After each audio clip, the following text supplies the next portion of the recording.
Family and fellow soldiers, I'm the Professor, and this is the Moment of Truth. Before we get started, I want to put out a notice to the family, particularly those of us who are the new voices of black media. YouTube recently made a change to the handles on the user accounts. I'm sure some of you have noticed that your own handle, that's the @ with your name after it, has a few new numbers after it now. A lot of people haven't noticed it because YouTube didn't tell anyone that they had done it to them. So I hope that everyone who hears this, particularly those who are the new voices of black media in specific, make sure to check your own handle, and you need to go ahead and claim it. That's what they call it, assuming that somebody else hasn't already gotten it. I'll use my channel as an example. You can do it by going to your own channel's homepage, then click on the Customize Channel button. Next, you click on the Basic Info tab, and finally, where you see Handle, remove the numbers from the end of your name, and it should give you a green check mark if the handle is still available. So be sure to check your YouTube channel's handle and see if YouTube has changed it. This is very important for us in new black media because putting numbers at the end of legitimate YouTube channels, that's one of the gutter dirtbag tricks that these Indian and Nigerian scammers use whenever they create their phony spoof channels. They take a legitimate user's name and then put a few numbers at the end and try to trick people into contacting them for a scam. Most people see the name, but they don't realize that the legit channels like mine, we don't put numbers after our names. Alright, that said, time to get to this morning's briefing. In Fort Worth, the prosecutors are clearly trying to throw the case in the murder of Atatiana Jefferson's Muderer. That Aaron Dean creep has been allowed delay after delay, postponement after postponement. It was obvious the fix was in, and that it was going to be the judges trying to do the most. The racists in that town are trying to slow walk their way to what they hope is going to be a simple charge of manslaughter or something that will give the judge the opportunity to say, well, this is just one we can go ahead and throw out because it was accidental, it wasn't malicious. The murderer in this case has taken the stand.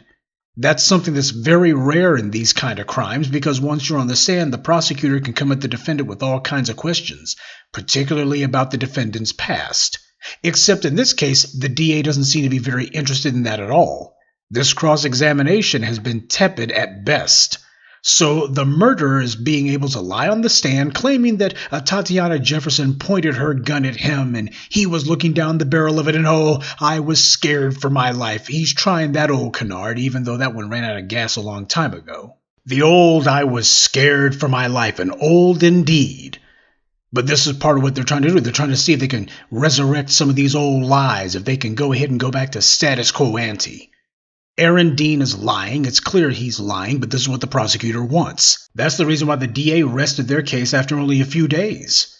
So after not having put up much of a case at all, the prosecutor is going to allow this murderer to claim whatever he wants, and there will barely be even token resistance to it. But the citizens are seeing through this scam. Hell, even certain corners of the white media have to admit the prosecutors are clearly not trying to get a conviction. The prosecutor is trying to steer the jury toward a predetermined conclusion. This is what we see across the board. Be with Kristen Clark at the federal level or these crooked DAs at the state level. It's the same game that they try to play. They're not able to use the grand jury dodge. They're not able to go behind the closed doors of a grand jury and say, well, we don't really think that we can get a conviction, so we're not sure why you would even hand down an indictment because we're not sure we can even get a conviction. We're not sure of it at all. That's why they call for a grand jury, because they weren't sure they could get a conviction, right? But this is what's going on here now. We see it across the board at all levels. And people need to call this mess out because the truth of the matter is an issue of legitimacy is at stake here. We have to delegitimize the institutions of white supremacy. And what did I tell you that the military's definition of legitimacy was? It's authority conferred by one group upon another person or another group. And once legitimacy has been taken away from a particular person, group, or institution, you can do anything to that. You can go ahead and fire them. You can throw them in jail. Those institutions can even be destroyed. That's what white supremacy is scared of. It's been 2 years since the uprisings of 2020. The prosecutors were forced to hold the thugs in blue accountable. Obviously, the scumbags didn't like it, but they had to do it because the anger of the people was running in the streets. DAs got voted out of office in the years leading up to 2020, but in 2020 something qualitatively different happened. People started pulling up. And now you got the racist DAs who are trying to test the waters and see if they can tiptoe their way back to business as usual. They can't claim that qualified immunity is the defense because they've been forced to indict so many of these criminals, so they can't say, oh, well, we just don't know if we can do it. Oh, you've been doing it for too long, so that dog ain't gonna hunt. And juries are no longer rubber stamp committees anymore, so the game of hiding behind the juries, be it a grand jury or a trial jury, that won't work. So the game now is for the DAs to work hand in hand with these defense attorneys openly. Defense attorneys who are provided by the police unions. These are the same attorneys, by the way, who these police unions hire to coach the police on what to say after they kill someone. Well, here's what you say, because there was this legal precedent, there was this Supreme Court ruling, and, well, if you say this, you can just point to the Supreme Court and say, there's a ruling about that. But juries now are a hell of a lot less likely to go along with the okey doke.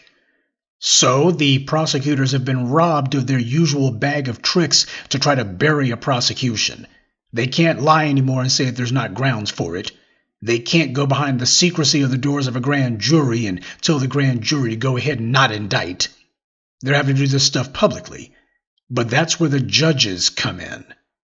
In Minneapolis, that DA up there was forced to flee town when he realized the public was ready to hold him accountable.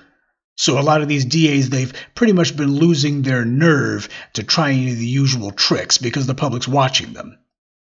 Stripped of their ability to use the juries as a rubber stamp, as I told you for years, these judges are going to be their last ditch.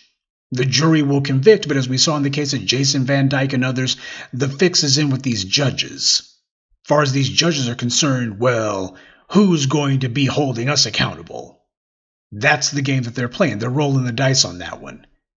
These white supremacist backs will not be broken until they don't have anyone who is able or willing to defy the law on their behalf.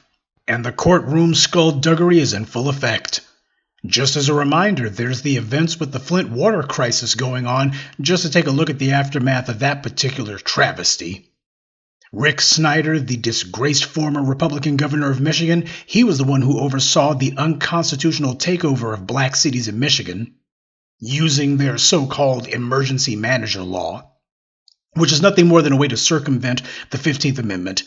If black people have the right to vote, then okay, you're not able to stop black people from voting, so what you do instead is you put a law out there that says that anyone black people vote for will have no governmental authority. And then they connected the city of Flint's water supply to a toxic dump that everybody knew industrial chemicals had been poured into for decades. This was a mass poisoning of a black city. And the people who carried it out knew exactly what they were doing. The poisoning of Flint wasn't some accident. That was the whole plan from the very beginning.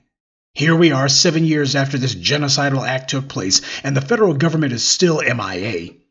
So all you Biden bots out there, your boy Jim Crow Joe is no more concerned about Flint than Obama was. So much for having black people's backs, huh?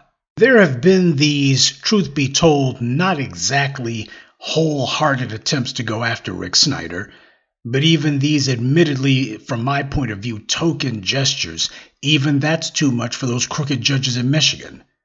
You've had judges at the local, county level, and even the state Supreme Court of Michigan who have been saying, well, we're throwing these charges out. This is a white man.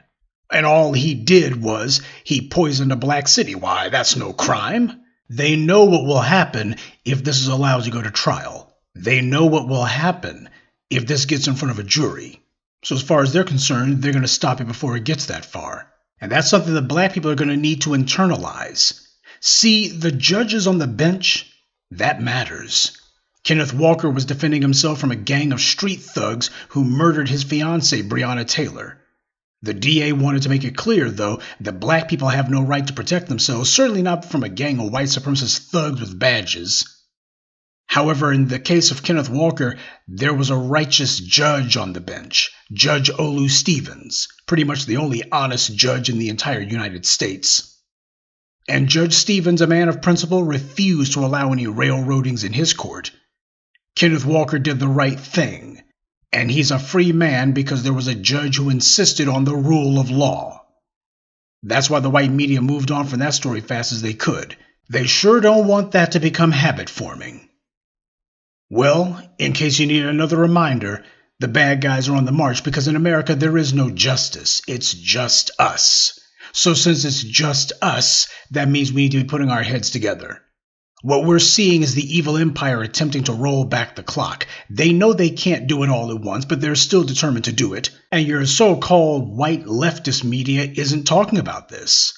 Your phony black feminists aren't talking about it either. They claim to be so concerned about black women, but they were far more concerned about putting Bill Cosby and R. Kelly in jail than they've been with seeing the killers of black women go to jail.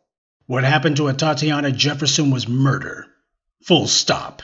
And it is absolutely unconscionable that the dirtbag, the piece of trash that took her life, has basically been walking the streets, free as a bird, and you've got all of these so-called judges and DAs working together. They're trying to engineer an acquittal here, or the equivalent thereof. But the point is, what they have to reach is no jail time. That's the point that they have to reach, and they're pulling out all the stops and doing it blatantly. Because this is how race war is conducted. As black people, we have to make sure that our hand is on the scales, because that's the only way to keep the law from being ignored. Justice is simply too important to be left to chance. Good day, and be one. I'd like to take a moment to mention some of our contributors. Derek Yarbrough, Nora Brown, Nate G, Chaz, and Fidel Phillips. Salute to them and thank you to everyone for listening, liking, and sharing this message. Black empowerment only exists because of you.